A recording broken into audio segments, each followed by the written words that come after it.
पाप को मिटाओ। एक राजा ने संत के चरणों में प्रार्थना रखी, मुझे सुख शांति का मंत्र चाहिए। महात्मा ने अपनी झोली में हाथ डाला और एक ताबीज़ निकालकर देते हुए कहा, इस ताबीज़ को अपने पास रखो, किंतु इसे 2 ही परिस्थितियों में खोलना। पहली परिस्थिति, जब तुम्हें ऐसा लगे मेरे संकट का कोई समाधान नहीं है। दूसरी परिस्थिति, जब तुम्हें ऐसा लगे मेरे से ज़्यादा इस संसार में कोई सुखी नहीं है। इन स्थितियों में तुम ताबीज़ खोलकर उसमें लिखे मंत्र का जाप कर लेना। राजा ने ताबीज़ गले में पहन लिया। लंबे अरसे के बाद उस पर ऐसा संकट आया जिससे निकलने का कोई उपाय नहीं था। तो राजा ने ताबीज़ खोला। उसमें लिखा था, दुखम पापात सुखम धर्मात, अर्थात दुख पाप से आते हैं और सुख धर्म से आता है।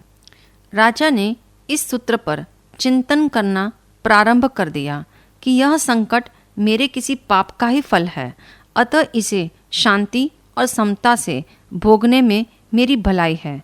फलतः उसका मन शांत हो गया तो दुख का उफान भी थम गया।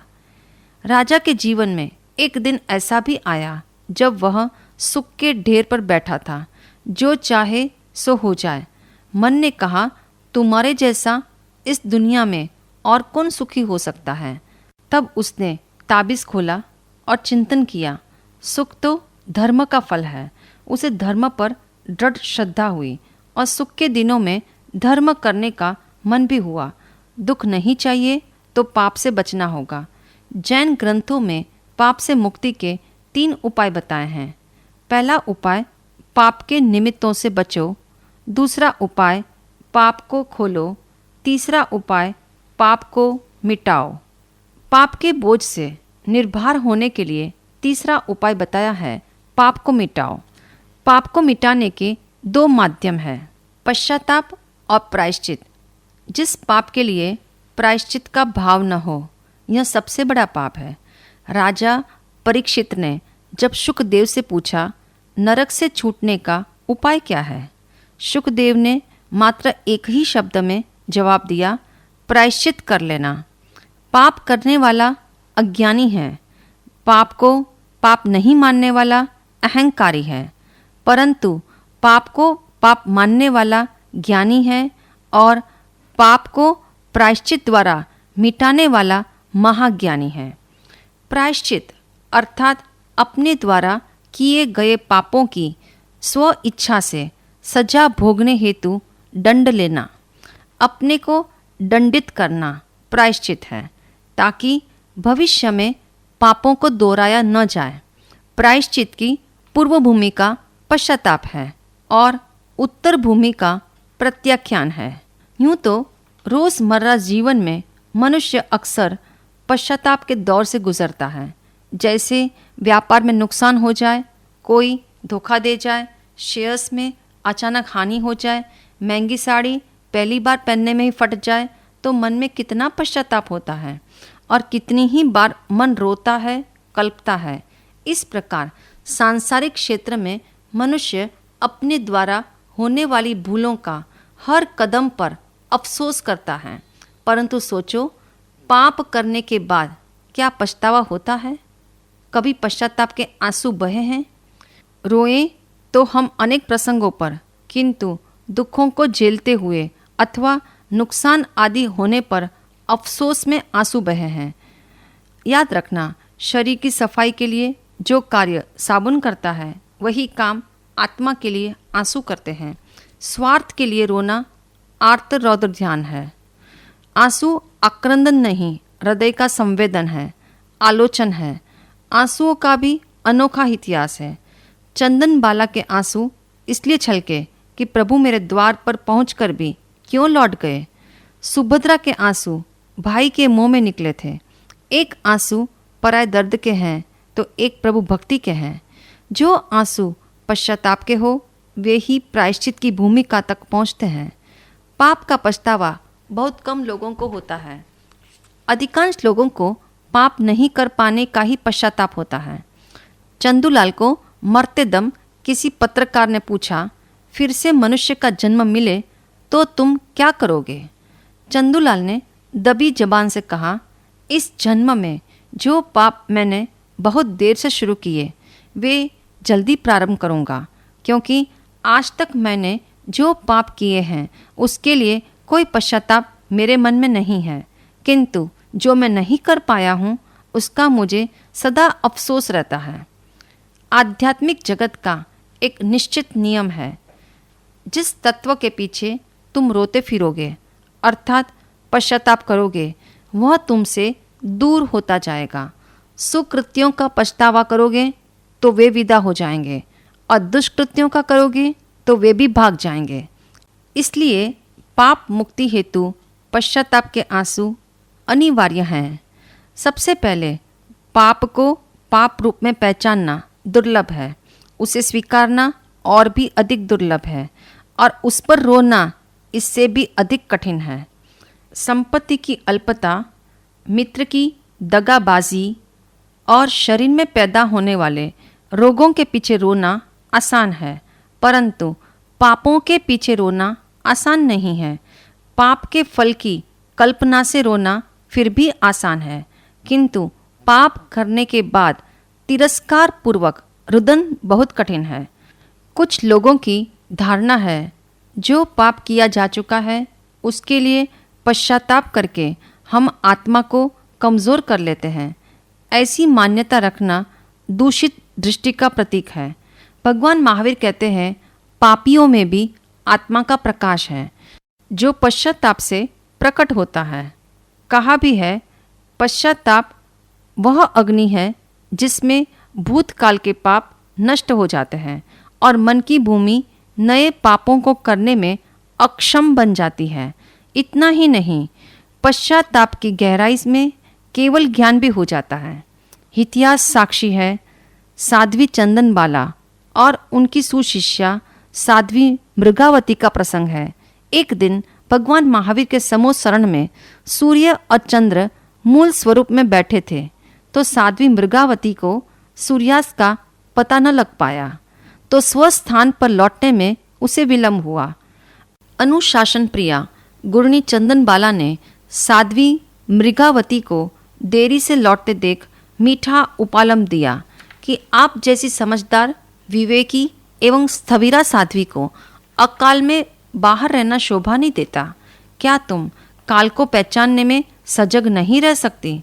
साध्वी मृगावती ने विनयपूर्वक गुरनी जी के उपालम को सुना, क्षमा याचना की एवं स्वस्थान पर आसित होकर सोचने लगी, मुझसे ऐसी गलती क्यों हो गई?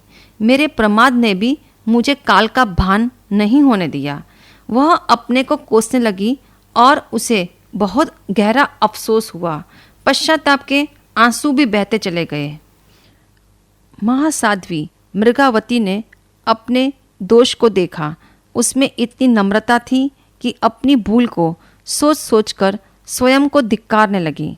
उसने बार बार यही सोचा, मैंने पूर्ण विवेक रखा होता तो आज ये प्रसंग क्यों उपस्थित होता। इस प्रकार एक छोटी सी भूल का विचार करते हुए उसने सारे संसार का विचार कर डाला। आत्मनिंदापूर्वक पश्चाताप करने से उनमें ऐसे उज्जवल भावों का उदय हुआ कि अपूर्व करण की श्रेणी पर चढ़ते हुए केवल ज्ञान और केवल दर्शन को प्राप्त किया। भूलें मनुष्य से हो जाती हैं, किंतु भूल का पश्चाताप जागे तो जीवन में आमूलचूल परिवर्तन हो सकता है। भूल के संबंध में 4 बातें याद रखना। पहली बात, भूल को न समझना अज्ञान है। दूसरी बात, भूल को न स्वीकारना आग्रह है। तीसरी बात, भूल की पुनरावृत्ति करना लापरवाही है। चौथी बात, भूल को मिटाने का प्रयत्न करना विवेक है। सच्चा पश्चाताप वही है जो प्रायश्चित की भूमिका तक ले जाता है। पश्चाताप की पूर्व भूमिका में 2 स्टेप हैं। पहला स्टेप है स्मृति और दूसरा स्टेप है स्वीकृति। अपने पापों का स्मरण आत्मा को गहन पश्चाताप से भर देता है। पापों की स्मृति प्रारंभ हो जाए तो पापाचरण में रुकावट आती है। इसलिए हम पाप को भूलना चाहते हैं। याद रखना, पापों को भूलने से पाप मल्टीप्लाई होते हैं और स्मरण रखने से पापों का डिवीजन होता है, क्योंकि पापों की स्मृति ही मनुष्य को पश्चाताप करवाती है। एक बुढ़िया का इकलौता बेटा कुसंग के कारण बहुत बड़ा चोर बन गया। जब भी वह चोरी करके लौटता तो बूढ़ी माता एक कमरे में कील गाड़ देती थी। इस तरह पूरा कमरा कीलों से भर गया था। एक दिन लड़के ने जब वह कमरा देखा तो उसे बड़ा आश्चर्य हुआ। जब उसे पता लगा प्रत्येक कील मेरे बुरे कार्य की स्मृति में गाड़ी गई है, तो उसका हृदय द्रवित हो उठा। उसने रोते हुए माँ से पूछा, क्या मैंने इतने सारे बुरे काम किए हैं? उसका मन इतना अधिक पश्चाताप से भर गया कि उसी समय चोरी न करने की उसने प्रतिज्ञा ली। अब दिन रात वह अच्छे कार्य करने में जुट गया। जब वह अच्छा कार्य करके आता तो बूढ़ी माता कमरे में गड़ी एक कील उखाड़ फेंकती थी। जब लड़के ने देखा अब कमरे में एक भी कील नहीं है, तो खुश होकर माँ से बोला, अब मेरे जीवन के पाप सारे समाप्त हो गए। माँ ने गंभीर स्वर में बोला, बेटा, कीलें तो सब निकल गई, किंतु दाग अभी शेष है जो तुम्हारे पापों की स्मृति दिला रहे हैं। अतः प्रायश्चित लेकर इन दागों को भी मिटा दो।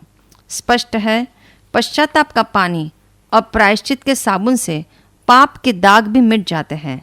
इसलिए वेदों में भी लिखा है, कृतम स्मर, अर्थात जो किया है उसका स्मरण रखो। पश्चाताप की पूर्व भूमिका का दूसरा स्टेप है स्वीकृति, अर्थात पापों का स्वीकार करना। पाप की स्मृति को जब तहे दिल से हम स्वीकारते हैं तब पश्चाताप की लहरें उठती हैं। अंधेरे को अंधेरा मानेंगे तभी प्रकाश की खोज होगी। पापों का स्वीकार ही पश्चाताप के बोध से भर सकता है। पाप की स्वीकृति ही धार्मिक आदमी का पहला लक्षण है।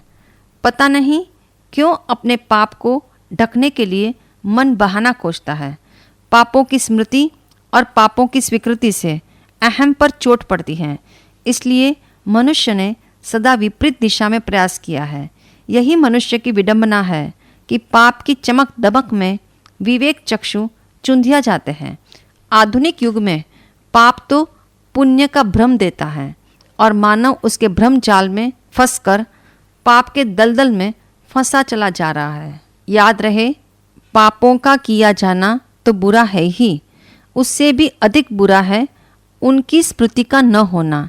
जैसे डॉक्टर भी रोग का निदान हेतु पूछते हैं, कल क्या खाया था, ऐसे ही धर्म भी पूछता है, आज तक कितने पाप किए हैं। उसे स्मृति में लाओ, उसका स्वीकार करो, उसका पश्चाताप जगाओ और उसका प्रायश्चित भी ग्रहण करो। उसे सदा के लिए मिटा दो। चाहे पाप अज्ञानता, अहंकार, कठोरता या अन्य किसी कारण से हुआ हो, चाहे अनजाने में भी किया हो या जानबूझकर भी किया हो, उन पापों को स्वीकार करो। पाप को धोने की पूर्व भूमिका है। पाप के पश्चाताप के लिए दो शब्द आते हैं, निंदामी और गरिहामी। मेरे द्वारा किए गए पापों की मैं निंदा करता हूँ, आलोचना करता हूँ। वैसे तो निंदा करना पाप है, पर दूसरों की निंदा करना पाप है। आत्मनिंदा पाप नहीं है। आत्मनिंदा वही कर सकता है जिसकी आत्मा सरल है, जिसके चित्त में संवेदनशीलता है। वह किए गए पाप की स्मृति करता है तो पूर्व का दृश्य उसके सामने आ जाता है। वह स्वयं के पाप का तिरस्कार करता है। अपने दुर्गुणों का तिरस्कार करना ही आत्मनिंदा है, पश्चाताप है।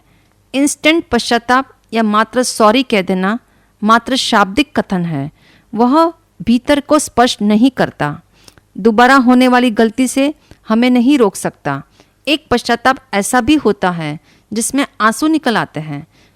व्यक्ति जब मन की गहराई से आत्मनिंदा करे, आंसू तभी निकलते हैं। वे आंसू जीवन को नया आकार देते हैं, सुधार लाते हैं। पश्चाताप से दुष्कृत्य के प्रति घृणा के भाव पैदा होते हैं। उस पाप को दोबारा न करने का संकल्प पाप से फासला करा देता है। सावधान, प्रायश्चित करके यदि वह पाप पुनः करने लगे तो हाथी के स्नान जैसा प्रायश्चित होगा। पश्चाताप ऐसा जगाओ कि पाप का मंथन हो जाए, और प्रायश्चित ऐसा लो कि पाप सदा के लिए भंजन हो जाए।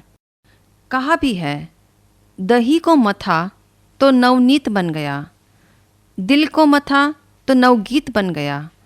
मंथन में ऐसा जादू है भव्य जीवो, पाप को मथा तो पुनीत हो गया, पाप को मथा तो पुनीत हो गया।